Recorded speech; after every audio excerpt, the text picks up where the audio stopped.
Hello and welcome to the Farming Week, the podcast from Agriland that keeps you up to date with all the latest in Irish agriculture. I'm Charles O'Donnell and I'm joined today by Agriland journalists Aisling O'Brien and Rubina Freiberg. Well, the European and local elections are just around the corner now. June 7th is the big day, and Agriland has been out and about to get the views of prospective voters on the main issues they say are facing the country. As well as that, we've also run a 24-hour poll where our readers can tell us who they would vote for in the upcoming European elections. So Aisling, what's the mood out there at the moment? Yes, Charles. So listeners will be seeing posters appearing right across the country, and politicians are out in force on the canvas trail at the moment, whether they're knocking on your door or dropping leaflets in your letterbox. They're all vying for votes currently. As you said, June 7th is the big date when voters will have to decide on who they want to see elected in the local and European elections. And if you live in Limerick, you'll be given the opportunity to elect a mayor as well. Now, voters in Ireland will elect 14 MEPs this year to the European Parliament. That is one more than in the 2019 elections. And across Europe, there will be a total of 720 MEPs elected in June. Now, on Commission Teagasc, that is the Electoral Commission, carried out a review of the European election constituencies in November of last year. And as a result of that, we got one additional MEP allocated to the Midlands Northwest constituency. So Ireland is divided into three constituencies or three areas for the purposes of the European elections. In Dublin, they elect 4 MEPs. In Ireland South, it's 5 MEPs. And it's also now 5 MEPs for the Midlands Northwest constituency.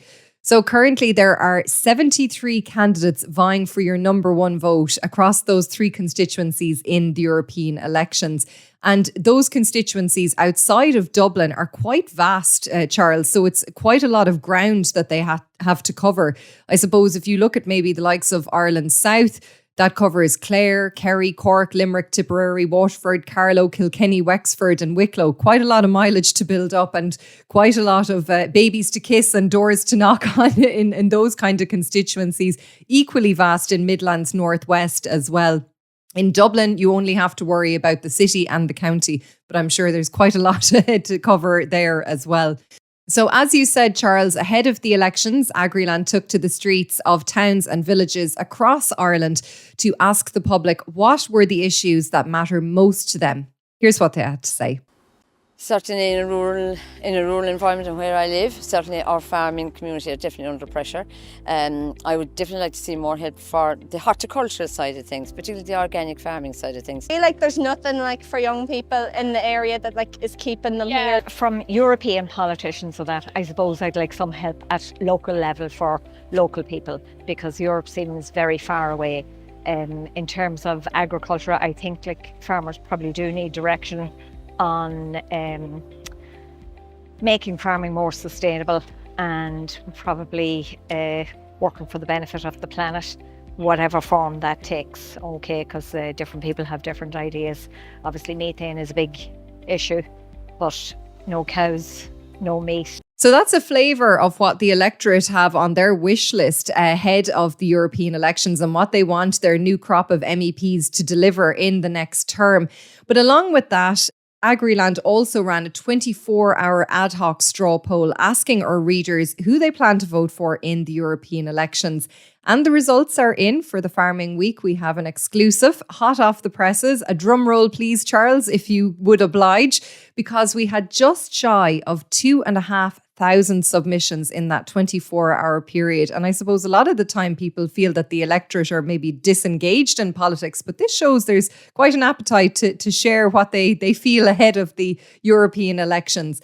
So we'll have full results and a full breakdown of the poll on Agriland on the website and the app, of course. But here's just a flavour of what we've found. So in the Midlands Northwest constituency, several of the current sitting MEPs, including Maria Walsh and Luke Ming Flanagan, remain popular with voters. But Barry Cowan, the former agriculture minister, if only for a short while, and also Nina Carberry, the jockey, are likely to give them a run for their money from the results of our poll. Now, when it comes to the Dublin constituency, we discovered that political newcomer, but no stranger to the airwaves, Niall Boylan, polls strongly against the likes of Ciarán Cuff, while sitting MEP Barry Andrews continues to hold a strong vote. And if we turn our attention to the Ireland South constituency, sitting MEPs Billy Kelleher and Sean Kelly appear to be sitting comfortably at the moment, but political newcomer and former General Secretary of the Irish Cattle and Sheep Farmers Association, the ICSA, Eddie Punch, is attracting strong support at this time. So all left to play for in the coming weeks, and a lot of ground to be covered by the candidates, and we wish all of them luck. And you can find further details of that poll, of course, on our website and app now, Charles. And Aisling, I suppose it's well documented that the European elections maybe don't get quite the same turnout when compared to general elections. Do you think people are aware of just how influential the European Parliament can be, or do you think maybe there's still a bit of apathy towards it? I think sometimes Brussels can be very, very far away and Strasbourg can be very, very far away. You know, if you're living in rural County Clare or, you know, even in Dublin City sometimes. I think given that we're an island nation, sometimes we can feel very far away from the European institutions. So I think that's what the challenge is for the potential MEPs in this race, to engage the electorate on those issues. I think, you know, maybe from a farming point of view, we know all too keenly how impactful European policy can be, whether that is the Common Agricultural Policy or the controversial nature restoration law as well. So, you know, I think that maybe we're more aware of it in the farming side of the House as opposed to the general public. But I think that is the challenge, to engage the electorate and to engage them in how Europe plays an important role in their lives as well. Absolutely, Aisling. But we wait with bated breath to see what happens and to see if any surprises or shocks are thrown up. But moving on now, and readers of Agriland today would have spotted something of keen interest to farmers involved in calf rearing. Aisling, can you tell us a bit more about this? Yeah, so this is a story from our technical beef specialist, Breffney O'Brien, this week, and it concerns farmers who would have been in the National Dairy Beef Welfare Scheme. So last year, farmers who were rearing calves were eligible for a €20 a calf payment up to a maximum of 50 calves once they had met the criteria of the scheme, of course. Now, this year, the payment will not be issued to farmers who rear calves, but instead it's going to be paid to the dairy farmers producing calves. So the Department of Agriculture has said that the new CSP Dairy Beef Welfare Scheme is targeted at the dairy farmer to support production of a beef calf that will provide more profitability to the farmer rearing that animal to slaughter. And in a statement to Agriland, the department said the ultimate beneficiaries of this scheme are those rearing these calves, as they will have significantly better beef traits. But the question has to be asked, Charles, in all of this, will this encourage farmers to continue rearing calves into the future? And as Breffney reported this week, there is concern in the industry at the moment about the high numbers of farmers who are giving up this practice and removing the potential to earn up to €1,000 per farmer for calf rearing. You know, it won't do anything to stem that tide as well. Now, Breffney made the argument as well that dairy farmers are already aware of the need to produce good quality calves if they want to get a market for them from beef farmers. Now, the CSP Dairy Beef Welfare Scheme closed for applications on May 15th. And by that deadline, some 13,000 farmers had submitted an application. Now, there is a 25-day calendar period for farmers to still apply for that scheme, but that will result in a deduction to payments at a rate of 1% per working day. So the later you leave it, the more of a penalty you're going to incur, essentially. And the scheme will reopen to dairy farmers again next year and in 2026 and in 2027 as well. So look, eligible calves, they can be male or female under this scheme. They have to be sired by a beef breed sire and born to a dairy dam. The calves must be born on the holding of an applicant in the scheme year and must be sired from a genotyped 3, 4 or 5-star sire on the Dairy Beef Index and on the Beef Subindex of the DBI to be eligible for the payment under this scheme. Now, year one will run until the end of this year, until December 31st, and participants don't actually apply for a specific number of calves. Rather, the payment will be based on the number of eligible calves born during the scheme year, and that would be subject to a maximum of 50 eligible calves per herd per scheme year, with a payment of €20 per eligible calf for that scheme. But a big change there. So the payment going to the dairy farmers as opposed to those rearing the calves now. And it'll be interesting to see how that plays out, Charles. Yeah, Aisling, we'll definitely have to watch that one to see how it develops. But the issue of calves is obviously tied as well to the issue of live exports. And that brings us to our next topic, which is that a ban on live exports from the island of Britain has come into law from this week. Aisling, do we know why the UK government has taken this course of action? Yeah, so this came into force on Monday, May 20th, because this Animal Welfare Livestock Exports Act received the royal assent from King Charles. So it now means that it has come into law. And the UK government said that this legislation delivers on a key manifesto commitment to ban the export of live animals, including cattle, sheep and pigs for slaughter and fattening outside of Britain. And it's only possible now that the UK has left the European Union, they said, as a result of Brexit. And they said it will stop animals enduring stress, exhaustion and injury on long and unnecessary export journeys. Now, the UK Environment Secretary Steve Barclay said they were proud to have some of the highest animal welfare standards in the world. And he said that the new act would make use of post-Brexit freedoms to deliver on this manifesto commitment and to strengthen these animal welfare standards even further by preventing the export of live animals for slaughter and fattening.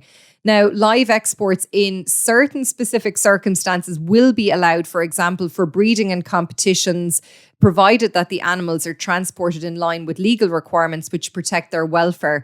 The ban has been welcomed, unsurprisingly, by the RSPCA and Compassion in World Farming. And the legislation, we were told, it followed consultation on ending live animal exports, in which 87% of respondents agreed that livestock should not be exported for fattening and slaughter. So, Charles, this British law follows similar moves in other jurisdictions, as we've reported previously on Agriland. At the end of April 2023, New Zealand enforced their ban on all live exports by sea for cattle, sheep, deer and goats for slaughter, fattening and breeding. And we've also reported that the export of live sheep by sea from Australia will come to an end in 2028. The Australian government has put in place a pretty substantial transition support package for the Australian sheep industry to deal with that as well. So it just shows that lots of pressure coming on live exports from across the world. But Aisling, I understand there's no plans for Ireland to follow suit on that just at this moment in time, is there? Doesn't seem likely. Minister for Agriculture, Food and the Marine, Charlie McConalogue, has ruled out banning live exports of animals for slaughter to non-EU countries. He was responding this week to a parliamentary question from Green Party TD Nasa Hourigan, who asked him to make a statement on the matter. And the minister said his department facilitates the lawful export of animals in line with government policy and in compliance with EU and national legislation. And he said there are currently no plans to ban the export of livestock for slaughter to non-EU countries. Now, it is important to note that the Green Party has previously stated that they would rather see live exports outside of the EU come to an end, and they have called for domestic alternatives to be vigorously pursued, is how they've said it.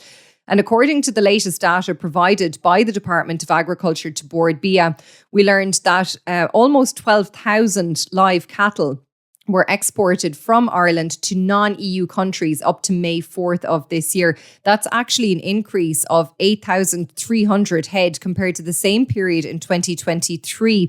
And up to May 4th, the data shows that the country that received the most cattle was actually Morocco, followed by Algeria and Tunisia. The minister ruling any possibility of a ban out for non-EU countries at this stage. Moving on now, and a study this week using data from the Teagasc National Farm Survey has provided some insight on the environmental impact of small farms.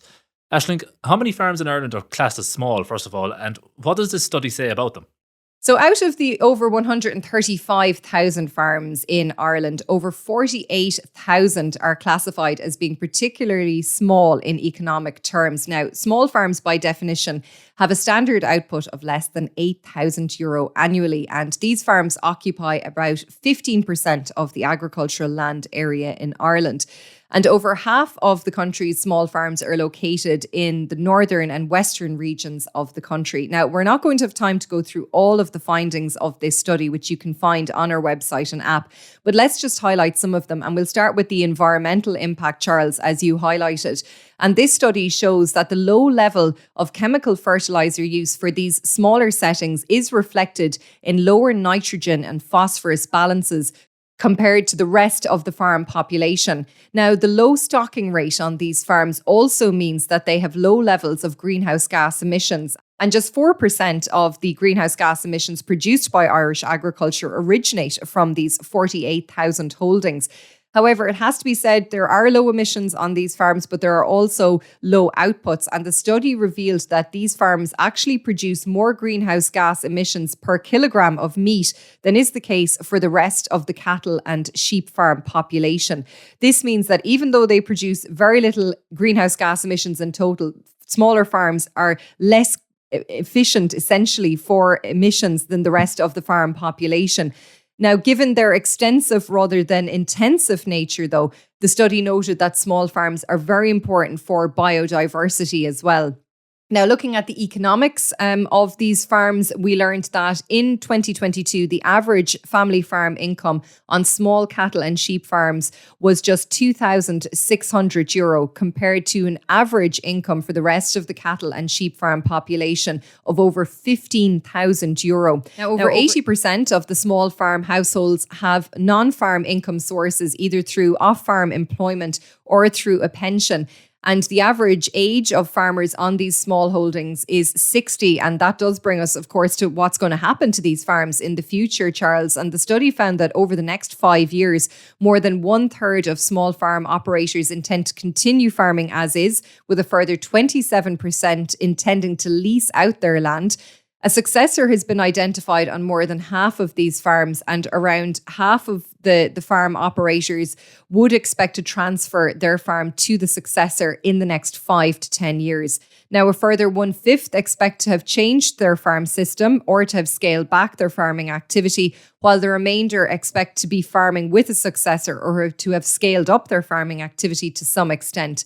Now, among those who plan to continue to farm, more than half were interested in switching from a conventional system to organics, and 40% were interested in further involvement with environmental schemes as well. And the study found that 76% of small farm operators rank quality of life as more important than maximising farm income. So it must be said, are they happier than the rest of us, Charles? I'm not sure. Yeah, it's hard to know, Aisling. But you mentioned there the efficiency of those farms and the amount of greenhouse gases per kilogram of meat produced.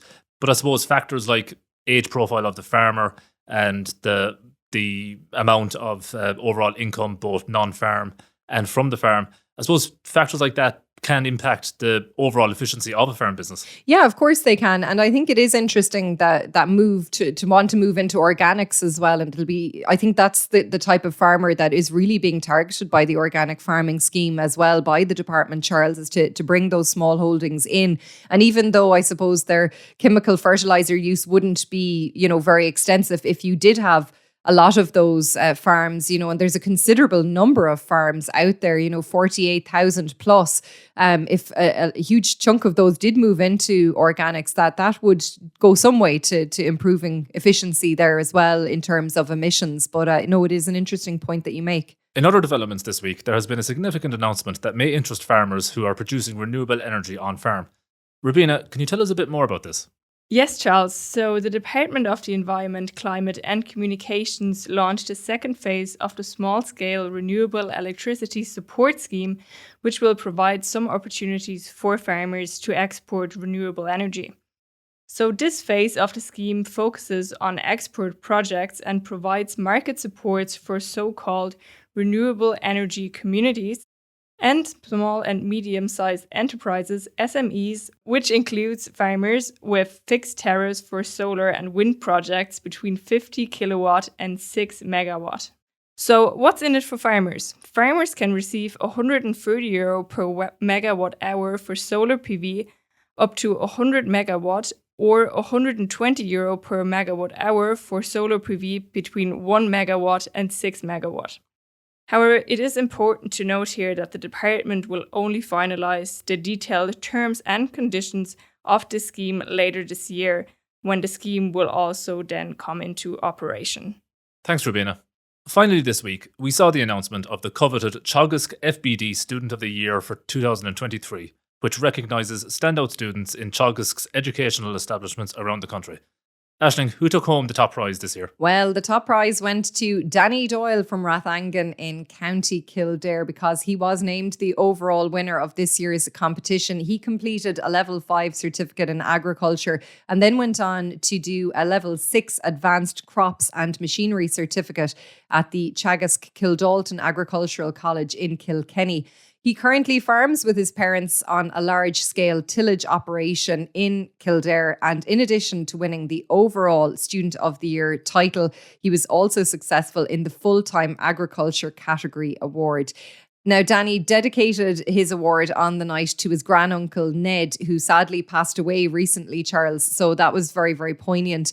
And after his win, Danny spoke with Anne-Marie Butler, the head of education with Teagasc. Have a listen to what he had to say. Look, it's recognition for a lot of hard work, I suppose, and I'm absolutely delighted. We have a very bright future, I think, in tillage from a carbon point of view, sustainability point of view. We need to get the land area up, so I'm delighted to be representing tillage. So that was Danny Doyle, the overall winner of the Teagasc FBD Student of the Year for 2023. Now, there were 2 other category awards presented at the ceremony this week in the Heritage Hotel in County Laois. The part-time and distance education category and the full-time other land-based category. So the winner of the part-time and distance education category was Cormac Rowe, who comes from a mixed dairy and dry stock farm in Navan in County Meath. He's a primary school teacher and farms part-time with his family, and he completed his distance education course and his practicals at Teagasc in Grange. Alana King from near Ennis in your own home county of Clare, Charles, was successful in the full-time other land-based enterprises category. She graduated from the Level 6 Advanced Certificate in Horsemanship Equitation from Kildalton College, and she graduated with a distinction on both her Level 5 and Level 6. So again, warmest congratulations to Danny and his family, and indeed the 2 other category winners and all 15 finalists in this year's competition for their outstanding academic achievements. And we wish them all the very best in their future careers in the agriculture sector. No doubt the future is bright when we have people like that in it. Absolutely, Aisling, well said. But that's just about all we have time for this week. Just before we finish up, there's just time to highlight that with silage season underway now, and with many farmers opting for baled silage rather than pit silage, there are important conditionality rules under the Common Agricultural Policy for stacking bales. And Teagasc issued a recent reminder to farmers to bear those in mind. You can read about that and indeed all of this week's stories on Agriland.ie and the Agriland app. But that's where we'll leave it for today. Please don't forget to rate, review and follow The Farming Week on Spotify, Apple Podcasts or wherever you get your podcasts. We'd love if you could spare some time to give us 5 stars and share The Farming Week with anyone you think might be interested. From Aisling, Rubina and myself, take care and we'll chat next week.